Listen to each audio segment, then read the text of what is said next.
Des tirs et combats à Darfour, à El Obeid au sud de Khartoum et au Kordofan nord voisin. Le bilan ne cesse de s'alourdir. Plus de 20 civils tués et une quarantaine de blessés. Les affrontements entre l'armée et les forces de soutien rapide ne connaissent aucun répit. Ces affrontements ont débuté vendredi matin où un obus est tombé dans la cour de l'hôpital universitaire de la ville d'El Obeid au moment où d'autres ont explosé dans le périmètre de 3 autres établissements de santé. L'armée dirigée par le général Abdel Fattah al-Burhan et les forces de soutien rapide du général Mohamed Hamdan Daglo sont entrées en guerre le 15 avril dernier. Depuis, le conflit a gagné le Darfour Ouest puis le Darfour Sud.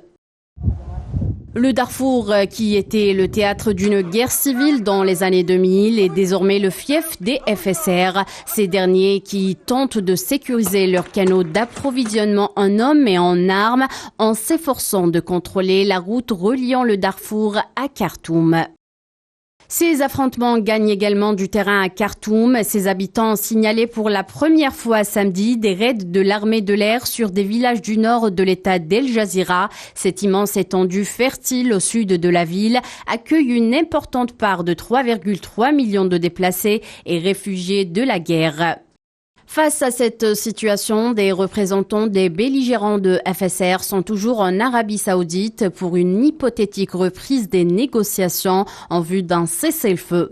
Vendredi soir, Khartoum a démenti toute information faisant état d'une trêve proche.